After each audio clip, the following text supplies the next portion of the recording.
핵심이 되면서 뿌리가 될 수 있는 것은 모세의 성막은 무엇을 얘기하고 있는 거냐면 3층천의 하나님의 나라를 얘기하고 있기 때문입니다.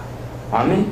그래서 모세의 성막이 바로 창세기는 불과 몇 장 되지 않지만 모세의 그 성막은 무려 50페이지 이상이 되는 게 히브리서 같은 경우는 어찌 보면 그냥 모세의 성막장이야.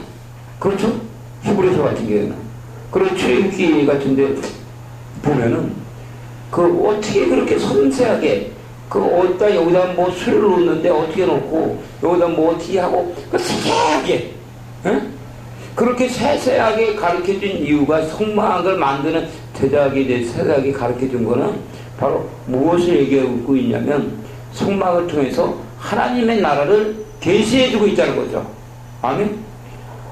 우리가 성막을 알게 되면은 그 하나님의 나라를 알게 되고 우리가 주님이 우리를 인도해 가는 그러한 영적인 세계를 알 수가 있다는 겁니다. 주님이 우리를 인도해 가는 그 영적인 세계는 바로 그 어떻게 보면은 흑암 속으로 데려가요. 아멘. 그 어두컴컴한 데로 데려가요. 왜 어두컴컴한 데로 데려가냐면 가장 은밀하고 가장 깊은 처소, 흑암이 없어하는 거예요. 그러니까 이 바깥에서 보면 성막을 보더라도 지성소가 어디 있습니까? 가장 깊은 데 있잖아. 가장 꼼꼼한 데. 응? 근데 그곳에 관해서 성경은 집중적으로 얘기하고 있다는 거야. 그 대표적인 게 바로 그 뭡니까? 바로 고린도서 4장 6절 아니에요. 고린도서 4장 6절에는 어둠 속에서 빛이 임하리라. 아니 어둠 속에서 왜 빛이 임하나? 응? 어둠 속에서 왜 빛이 임하겠습니까? 그거는 어둠 속에 하나님이 계시기 때문이에요. 응? 왜? 바로 가장 은밀한 처소, 가장 깊은 처소에 하나님이 계시기 때문에 그것이 바로 그 어디다? 지성소다. 아멘? 어두운 데서 빛이 임하리라 하시던 그 하나님께서 예수 그리스도 얼굴에 있는 하나님을 아는 영광의 빛을 어디다 비쳤다? 우리 마음판에 비쳤느니라. 아멘. 그래서 성막에 들어갈 때 어떻게 들어가야 한다? 마태복음 6장 6절에 어떻게 들어가야 한다? 너는 기도할 때 골방에 들어가. 골방이 어딜까? 골방. 우리의 마음 안이잖아요. 아멘. 마음. 우리의 영혼의 처소. 너는 기도할 때 골방에 들어가 문을 닫으라. 세상으로부터 오는 것을 닫아야 돼. 그때야만이 성막을 생각해 보세요. 뜰에서 성소로 들어갈 때 휘장이 있죠. 그 휘장을 딱 닫으면은 성소 안에는 꼼꼼할까요? 환할까요? 어떨까요? 깜깜합니다. 그렇죠? 우리가 마치 그 바깥에 있다가 밤중에 집에 들어가면은 깜깜합니까? 환합니까? 깜깜해요. 그렇죠? 그곳에서 불을 켜야 되는 거예요. 그 불이 7 금등대 매너라. 그게 성령의 조명이라는 거야. 아멘? 왜 문을 닫고 그곳에서 바로 불을 켜야 되는가? 그 성령의 불을 받아야 되는가? 성결함의 원리다. 거룩. 아멘? 이게 거룩이야. 너는 기도할 때 골방에 들어가 문을 닫아라. 그래야고 은밀한 중에 계시는 아버지께 기도하라. 은밀한 중에 어디입니까? 지성소 안이죠. 아멘? 그러니까 이러한 것들 일반적으로 생각할 때는 이해가 안 되는 거야. 아멘? 어둠 속에서 빛이 온다. 아니 하나님은 빛 가운데 계시는데, 응? 그렇죠? 하나님은 빛 가운데 계시는데 왜 어둠 속에 계시는가? 응? 그 요한일서 한번 봅니다. 요한일서.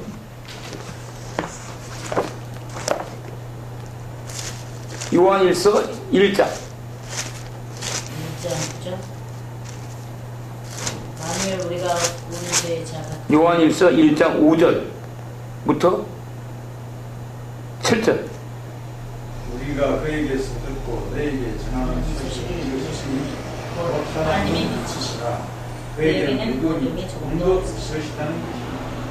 만일 우리가 하나님과 사귐이 있다고 어둠 가운데 거짓말을 하고 진리를 가지 않으면 하니라.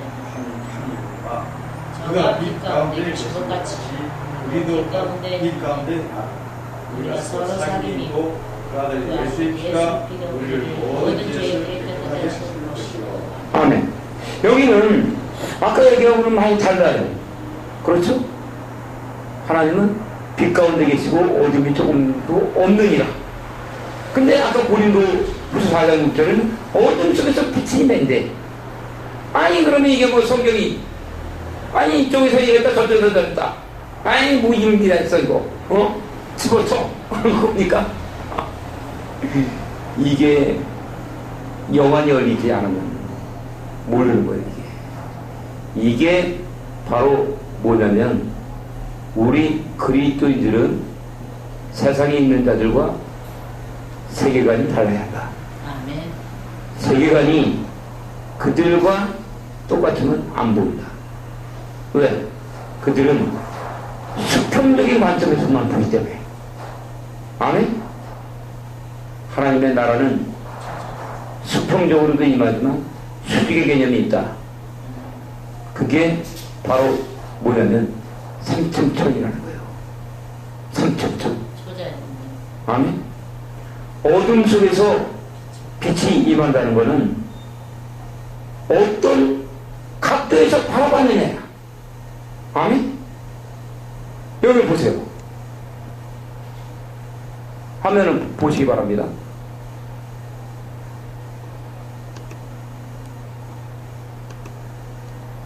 자, 이곳에서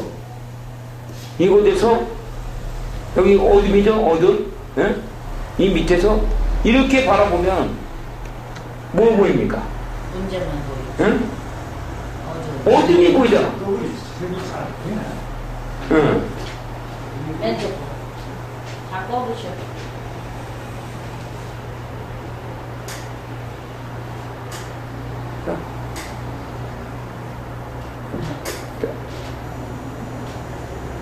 됐어. 자, 잘 보이십니까? 네. 응? 자, 밑에서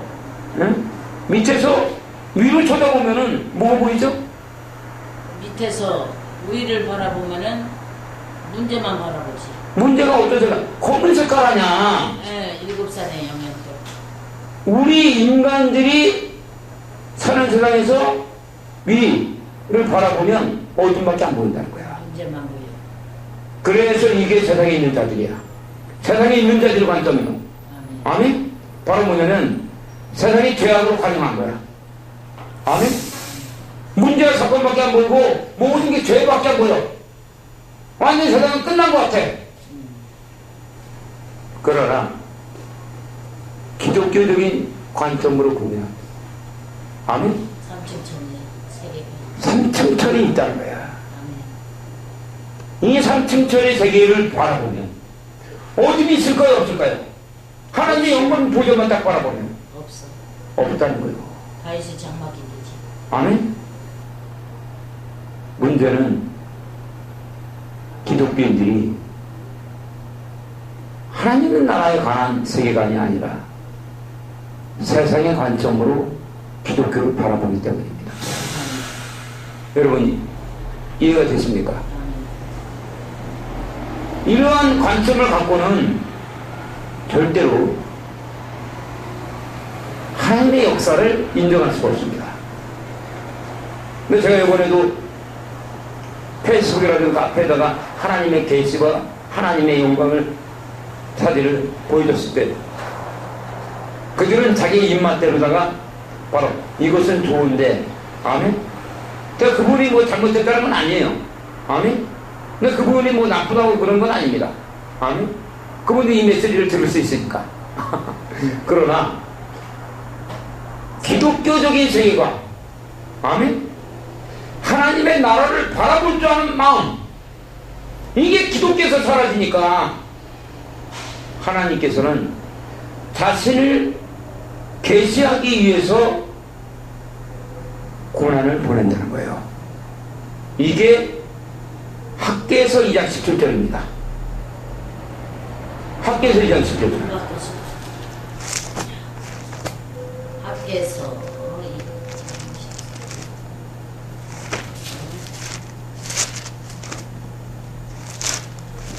만군의 여호와가 말하노라. 내가 너희 손으로 지금 모든 일에 곡식을 마르게 하는 재앙, 양국이 재앙, 부각으로 주나 너희가 내게로 돌아오지 말아야 아멘. 내가 폭풍과 곰팡과 우박으로 쳤다는 거예요. 아멘. 그러나 돌아오지 않았다는 거. 결국은 이스라엘은 사라졌습니다. 그렇죠? 디아스포라. 그럼 무려 2500년이라는 긴 세월이 지난 다음에 이스라엘은 회복이 되죠. 그리고 지금 예루살렘의 성전이 세워져 있어야 되는 곳에는 무슬림들이 장악했고, 전체적인 역사적인 관과 인간 세상에 있는 역사도 알아야 되고, 바로 하나님 나라의 역사도 알아야 합니다. 아멘. 아멘. 그런 종합적인 세계관을 갖고 있을 때야만이 하나님의 그림이 그려지는 거예요. 그리고 하나님을 체험해 봐야 합니다. 아멘. 하나님을 체험해 보지 않으면 도대체 이 성경이 뭔지 머리로 해석합니다. 머리로 이게 풀리겠습니까? 머리로 안 풀립니다. 아멘. 제가 여러분들과 말씀을 전하면서 계속 성경 몇 장 봐라, 자 이걸 외워서 지금 하는 걸까요? 외워서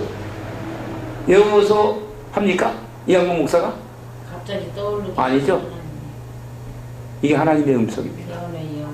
아멘. 그때야만이 우리가 여러분들 앞에 놓여있는 문제 사건들, 개인적인 집안의 문제들, 교회의 문제들, 그리고 이 지역과 도시의 문제들, 그리고 국가적인 문제, 더 나아가서 전세계 열방에 있는 문제들, 그 속에서 누굽니까? 바로 그랭 로리 목사님처럼 얘기할 수 있는 겁니다. 아멘. 환난과 역경이 올수록 기독교인들은 번창했다. 왜? 잘 들어요.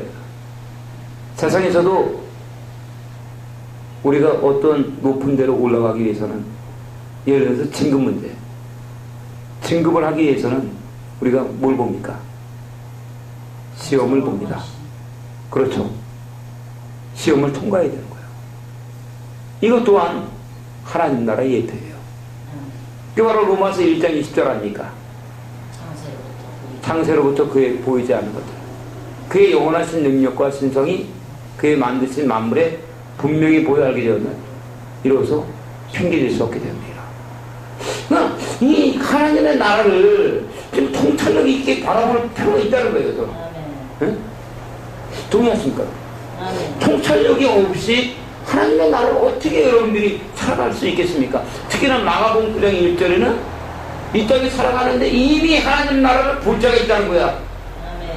그리고 예수님의 제자들은 그것이 실제로 받고, 누가복음 9장에서 변화사 사건에 예수님의 특공대 몇몇만 데려갔잖아요. 베드로하고 야고보하고 요한만 데려갔을 때 그곳에서 그들은 예수님의 제자들은 예수님이 기도할 때 뭔가를 봤다는 거죠. 능력이다가. 그게 예수님이 기도란 말이에요. 하나님의 영광, 세카나 영광. 그리고 그들은 예수님에게 기도를 가르쳐달라고 했고, 그리고 예수님께서는 너희들이 이렇게 기도해라. 근데 지금 21세기는 어떻게 했나? 주기도문을 잊어버렸다. 아멘. 주기도문은 모르는 사람 없어요. 불신자들부터 다 압니다. 어린애부터 다 알아요. 그러나 그거는 진정한 주기도문이 아니야. 그렇게 앵무새처럼 중얼거려갖고는, 응? 물론 하나님의 역사하면 기적은 일어납니다. 아멘. 많은 사람들이 옛날부터 그래갔죠.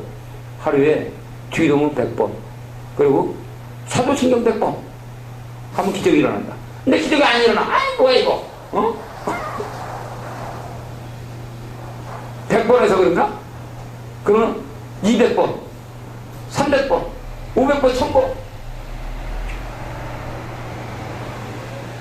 주기도문이 과연 뭔지 여러분들이 왜 이형 목사는 주기도문에 미쳐서 그런가? 앉아나서라 왜 주기도문 어저께도 어떤 분이 갑자기 들어갔어요. 목사님이 그분이 책을 쓰는 분이고 그분도 그 만화도 발행하고 홈페이지도 여러 군데 하고 있고 그리고 우리 최성기 목사님이라든가 큰 그 목사님들을 그것들을 그분들의 가난한 길을 만화로까지 그려주는 분인데 그분하고 저 대화하는 거 그분이 놀라는다. 아니 주기도문 안에 이런 게 있었습니까? 근데 그분은 알더라고. 자기가 책을 쓰는 사람이라 이해라는 거야. 아멘? 전수는 전수를 알아본다. 아멘? 세상에서도 음식점이라든가 사업을 하려면 남하고 똑같이 하는 게 아니라 틈새 마케팅이라는 게 있습니다. 아멘? 그 틈새 마케팅의 원칙이 뭐냐면 집중의 원리예요. 하나를 판다는 겁니다. 세상에 있는 자들도 뭔가 하나까지 하려면은 그렇게 연구하고 개발하는데 이 기독교인들은 하나님을 믿는 자들이 하나님의 말씀을 묵상하지도 않고 그래갖고 과연 어떤 능력과 권세가 나가겠습니까?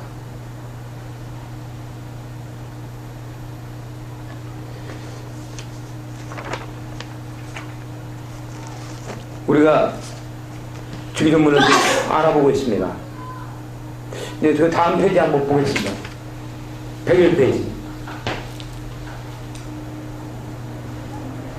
중보기도의 단어적인 해석, 중보기도 정의, 우리 인간들의 목적과 뜻을 강구하는 기도가 아니라 오직 하나는 하나님의 영광만을 위해서 하나님의 뜻대로 강구하는 기도가 중보기도입니다. 중보는 히브리어 파가의 단어인데 이 뜻을 만남이라는 의미를 지니고 있습니다. 중보는 단순히 어떤 사람이 드리는 기도가 아닌 그 사람이 기도를 통해서 이루어질 수 있는 행위를 말합니다.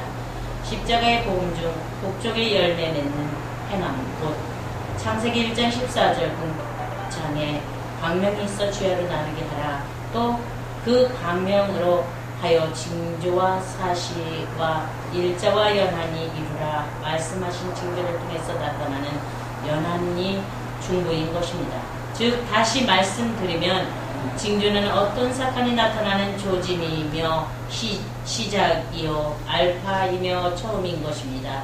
연한은 어떤 사건이 결과로 나타나는 열매이며 행함인 것입니다. 바로 오메가이며 나중이요 완성인 것입니다. 그러므로 히브리어 파가인 것입니다. 파가는 만남이며 중보인 것입니다. 중보는 어떤 사건이나 문제 속으로 들어가거나 통과하다 서로 다르거나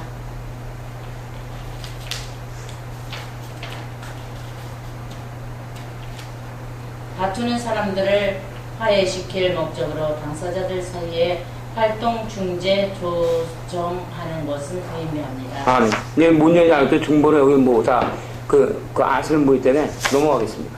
자, 조정이 중보는 조정의 의미를 가집니다. 조정이란 양극단 사이에서 양자 모두 친구로서 당사자들을 중재하다 화해시킬 목적으로 절대적인 사람들 사이에서 협상하다 화평을 조정하다 중보의 뜻으로 나타납니다. 우리는 중보의 뜻을 알아보았으며 그러면 누구와의 만남을 위한 중보인가를 아는 것은 더욱 중요한 것입니다. 이 세상에서 변하지 않는 절대 진리가 있습니다. 이 세상에서 모든 것은 변하며 마지막 날에 모두 안개처럼 사라지는 것입니다. 이 세상의 모든 것이 사라지며 없어질 우리 인간들을 지켜주며 보호해줄 대상과 처수가 필요한 것입니다. 이 처수와 대상은 안개처럼 사라지며 썩어지며 없어지는 것이 아니라 영원한 것입니다. 진정한 만남은 유한하며 제한적인 삶 기껏 살아야 100년 사는 썩어지며 없어질 인간과의 만남이 절대로 아니며 창조주이신 하나님과의 영생의 삶 무한대의 거룩한 삶을 살게 하는 하나님의 만남이며 거룩한 처소인 천국의 삶을 살게 하는 하나님과의 거룩하며 완전한 영광의 만남인 것입니다. 로마서 8장 19절로 25절 말씀에서는 인간 세상을 이루는 대자연 하늘과 땅, 바다 그리고 모든 식물들 곧 파조된 세계도 썩어짐을 면하기 위해 하나님의 자녀들의 영광의 자유로 이루는 것을 위해 소망한다고 로마서 8장 21절 말씀하시고 계십니다. 진정한 중보 기도는 하나님과 우리 인간 사이에 갈라짐의 틈이 메우며 하나님과 우리 인간과의 만남을 갖도록 만드는 거룩한 역사로서 진정한 중보 기도자는 오직 단 한 분 예수 그리스도만의 진정한 중보자이십니다. 구약성경 에스겔 22장 30절 31절 말씀과 아모스 9장 11절 15절 말씀과 로마서 3장 19절 31절 말씀과 디모데 전서 2장 5절 7절 말씀을 읽어보시기 바랍니다. 그러므로 하나님께서 찾으시는 사람은 다윗의 영광의 장막이 회복된 그리스도의 중보자인 것을 알게 되는 것입니다. 자, 이제 그 중보와 조중의 관계. 아멘. 중보는 하나님과 인간 사이에 그 예수께서 이 땅에 오셔서 우리 인간들이 할 수 없는 것을 예수님의 십자가 죽음을 통해서 그 장벽을 허물었다. 그리고 우리에게 성령을 보내준 거죠. 그리고 우리 안에 오셔서 조종을 하고 계십니다. 우리를 컨트롤하는 거예요. 아멘. 서로 다른 부분들을 위에 있는 하늘의 영역과 땅의 영역이 다르잖아요. 그거를 만들어가는 거예요. 그것이 우리는 뭐라고 하냐면 성화. 아멘. 성화. 그리고 이것이 또 다른 얘기가 영성. 이렇게 되는 거죠.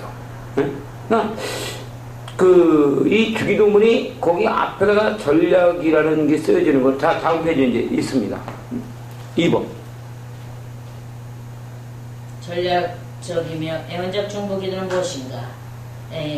전략적 중보기도. 우리 인간들의 목적과 뜻이 아니라 이 땅에 초월한 하나님의 말씀 안에 담겨있는 진리의 말씀 목적과 뜻이 우리 그리스도인들이 강구하는 수사적인 전략인 것입니다. 마태복음 13장 51, 52 요한복음 14장 29절 에레미야 31장 31절 34절 애원적 중보기도. 이 땅에 초월한 하늘의 전략인 하나님의 말씀을 우리 그리스도인들이 경청하며 주님의 인도하시는 영광의 처소를 따라가며 드리는 영으로 드리는 중보기도의 애원적 설교입니다. 아모스 3장 7절로 8절 베드로후서 1장 19절로 21절 전략적이며 애원적 중보기도. 우리 인간들의 목적과 뜻이 아니라 이 땅에 초월한 삼층전의 영광이 하나님의 보좌로부터 하나님의 말씀을 경청하며 하나님의 영광을 위하여 타락한 백성들이 하나님 앞으로 돌아올 수 있도록 인도하는 기도의 전략적이며 애원적 중보기도인 것입니다. 디모데전서 2장 5절 7절 요한복음 5장 19절로 29절 요한복음 14장 12절로 31절 다른 수많은 영적인 기도들이 많지만 예수님께서 이 땅 가운데 단 하나 가르쳐주신 주기도문만의 완전한 하나님의 영광의 보좌로부터 온 21세기 후감의 역사에 하는 마지막 시대의 세상의 등불을 밝혀줄 단 하나의 완전한 하나님의 전략적이며 애원적 중보기도인 것입니다. 예, 이건 달라고 오늘 예배는 우리가 여기까지만 합니다. 아멘. 예, 나머지 이제 오후 예배 때 하고 제가 여기에 대해서 부연 설명을 잠시 하면은 이 기도는 일반적인 기도, 개인적인 기도라기보다는 중보기도라는 것. 중보라는 것은 우리의 나 자신을 위한 기도가 아니라 바로 나의 가족과 이웃들 그리고 교회, 국가, 전 세계들과 특히 하나님의 나라를 위해서 기도할 때 우리는 중보한다고 그러죠. 아멘. 근데 이 중보기도도 그 여러 가지가 있습니다. 중보기도도. 근데 중보기도 한다고 하면서 자기 뜻대로 막 하는 사람이 있어요. 뭘 이렇게 해서 막 그렇게. 그거는 하나님의 그런 나라를 이해하지 못하기 때문에 잘못될 수가 있습니다. 그런 기도가 아니라 주기도문은 어떠한 중보기도냐면 하나님의 뜻대로 하는 기도예요. 아멘? 하나님의 말씀을 붙들고 하는 바로 쉽게 얘기하면 전략이 있다는 겁니다. 아멘? 이 땅에 그 여러 가지 수없이 많은 사건들이 나타나고 동성연애라든가 그리고 메르스라든가 수없이 많은 범죄라든가 그런 것들이 나타날 때 우리 인간들은 자기의 힘으로 하다 보면 뭐라 하냐면 미스테리하고 퀘스천 마크 딱 치고 끝납니다. 그렇죠. 왜? 이 땅에 나타나는 모든 죄의 근본적인 거는 이 땅에서 일어나는 게 아니라 보이지 않는 세계에서 일어나기 때문에 그래요. 그리고 어떤 요번에도 참 기가 막히더라고. 나이가 34살밖에 안 된 그 젊은 애가 나이가 저랑 동갑이더라고. 그 양반 죽었어. 매 맞아서 50에 50살인데 34살짜리가 자기 집에서 그 있다 보니까 그 앞집에 있는 사람이 텔레비를 너무 크게 틀은 거야. 응? 그래갖고 시끄럽다고 해갖고 그 내라고 야 그 텔레비 소리 꺼 시끄럽겠어. 근데 이 50살에 먹은 사람은 아무 댓글 안 한 거예요. 왜 그냥 나중에 보니까 이 사람은 TV를 안 틀었거든. 응? 근데 이놈이 34살 먹은 이 사람이 이놈이 단치 개고 들어가갖고 그 50살 먹은 사람을 패 죽였어. 응? 죽은 거야. 50살은. 그러고 나서 밖으로 나와갖고 오토바이 타고서 딴 데를 갔다가 다시 술 먹고 와갖고 다는데 그 옆집 사람이 다음날 꼭 경찰서에 신고를 한 거예요. 이런 일들이 왜 일어나겠습니까? 이게 일본적인 일입니까 이게? 예? 이게 텔레비 좀 크게 틀었다고 사람이 죽여야 돼요? 예? 얼마나 쌍막합니까? 이거는 사람이 한 게 아니라 바로 뭐가 할까? 악마 사단 마귀 귀신이 한 거예요. 아멘? 자기 마음을 빼앗긴 거지. 사실은 둘 다 피해자야. 아멘? 근데 세상에 있는 사람들은 그거를 미스테리라고 하죠. 저놈이 나쁜 놈이라고 했다. 예? 어떻게 보면 34살 먹은 청년도 피해자입니다. 그렇죠. 왜? 자기 마음을 빼앗겼기 때문에. 그러나 지가 영분별이 됐어야지. 그러나 이 영분별이 되는 거는 예수를 믿어야만이 길이 열리지. 주기도문은 이 땅에 있는 전략이 아니라 하늘에 속한 전략이다. 아멘? 전략이라는 것은 큰 테두리가 있는 거예요. 아멘? 무슨 일을 하더라도 그 테두리 그림, 우리가 무슨 일을 하더라도 이 건물이라든가 교회를 세우더라도 우리가 막 합니까? 응? 자녀들 결혼 문제도 막 합니까 그냥? 그걸 생각하잖아요. 계획을 세우잖아요. 플랜. 아멘? 그것이 전략이다. 그러나 주기도문은 인간들의 전략이 아니라 하나님의 전략이고 그 전략을 우리가 하나님의 음성을 들으면서 따라가면서 드리는 거예요. 그래서 예언이 붙는 겁니다. 전략적이며 예언적이다 그런 거. 저 이강문 목사가 항상 하는 건 기도는 저는 부르짖는 기도도 하지만 제일 잘하는 게 침묵 기도입니다. 그렇죠? 듣는 기도예요. 듣는 기도. 문제와 사건을 놓고 이 문제를 갖고 앞으로 주님 앞으로 나오면서 주님의 음성을 듣는 거예요. 주님 어떻게 할 거예요? 주님께서 앉아라 이렇게 해라. 이런 기도. 우리가 부르짖는 기도도 중요하지만 경청 기도라고도 하죠. 듣는 기도. 바로 이러한 관계 안에서 주님을 믿고 따라가는 기도. 이게 바로 주기도문입니다. 그 주기도문이 전략적이며 예언적인 중보기도. 앞으로 여러분들이 기도를 이러한 방법으로 해나가시기 바랍니다. 오늘 말씀 여기까지 하겠습니다. 주님 감사합니다.